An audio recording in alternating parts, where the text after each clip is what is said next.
First of all, I want to thank everyone for signing up for the newsletter. Really cool to have a little community here to share some extra content with. Today, what I want to share is a little bit about a new feature that we have with the Bold 3D software that I've in particular found really cool, and it's actually a really intuitive way to help players improve. We can now trace the center of mass of a player, and what we've found with good ball strikers is that they have a very similar trace. That's what I want to go over today, and I'm going to share with you a simple exercise that you could use to help you to work towards controlling your center of mass like these ball strikers. Before we take a look at the center of mass, for those viewers out there that have found this video on YouTube, you can go to ianmellorgolf.com, sign up for the newsletter, and you'll get more content to help you with your game, along with offers and opportunities that I have going on at the moment that the newsletter is published. Okay, so looking at the center of mass, and first of all, I have to share that the Bold 3D system is the 3D system that I use, and Mark Bull has very kindly allowed me to share you some images, and the exercise itself is one that he came up with. So before we go any further, thank you, Mark, for allowing me to do that. Okay, so the visual here that I'm going to put on the screen is of the center of mass of a really good ball striker, and it is a bird's eye view. So we're looking down on the player. Imagine that there's a camera in the ceiling looking down on the player here at address, and I'm just going to put the focus here on how, as we move into backswing, the red line there appearing is moving slightly towards the target. We're going to discuss why that would be in just a moment. And then, as you can see, as the player transitions and goes into downswing, the line turns yellow and starts almost in a hook motion, starts turning back towards where the center of mass was in the backswing. And as we get to impact, which is where we are right now, you can see that the start position and the impact position of the center of mass are very similar when we look at them above like this. So this is the pattern that we've recognized, and this is a pattern that we've seen with a number of really good ball strikers. And I just want to now give you a little bit of context as to why we see that pattern. So if we were to locate the center of mass in a person, we're talking a little bit generally here because everyone's obviously very different in stature and build, but right around L3, L4, which is somewhere around here in the back, if we were to go just slightly, obviously like this way inside, just slightly in there, that's where we would find our center of mass. So just below the belly button, looking here from face on.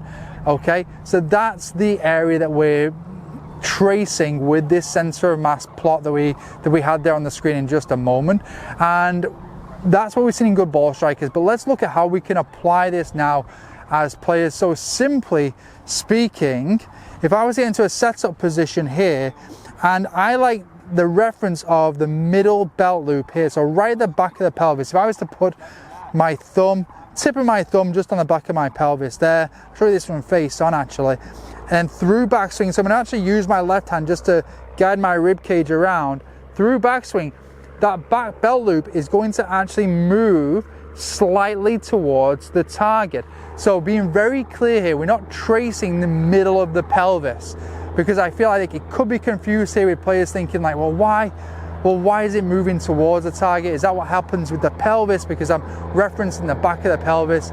If I was to look at purely pelvis data, the center of the pelvis and how it moves from a sway standpoint toward the target and away from the target, we wouldn't see too much movement in backswing, and in downswing we'd see it move towards the target. So in backswing it'd be pretty comparable, maybe a little towards, maybe a little away, pretty much where it started from a sway standpoint, but then it would move a little bit towards the target in downswing and through swing. So that's referencing the pelvis movement. Today though, the center of mass, which is again located around L3, L4, more on the posterior side, more on the back side of the person here, that's what we're referencing. So when we do this motion here, I'm actually going to turn away so you can actually see the back belt loop here as I reference it. If I move into backswing, it's going to move slightly towards the target, even though I'm still loading and moving into my trail side here in backswing, but you can see how that back belt loop moves just very, very slightly towards the target, And then in downswing, when I go to transition, you'll see how it starts to move away, just how it did in the 3D visual before. So where if I wanted to reference impact, now I'm going to reference somewhat in space where it feels like my tip of my thumb is, go through backswing, feels a little towards the target, transition feels like holding back. So I'm going to feel like impact right here, that my thumb is in a very similar space in space to where it was at address. And from there I'm going to push off through to my finish position. So start position, backswing, it feels like it moves slightly towards the target. And then as I start to move down, it starts to hook back. So my impact feels like it's in a very similar position, and then I can go through. So very intuitive, simple little drill there. I like referencing from here, just kind of closing the eyes, feeling where the thumb is in space. What I've noticed with a lot of players, just through looking through 3D, the animation again now, pulling up past players, is that a lot of players, you'll see them just be too far forward as they're coming into impact. It'll be a lot further forward than it was at address. I'll also notice that if we're looking from above, it'll be a lot this way. So players like losing their space. So again, just one value. I find that it is a very intuitive value, because it's just, can we get the back belt buckle so I feel as though it's in a similar place of impact as though it was at address.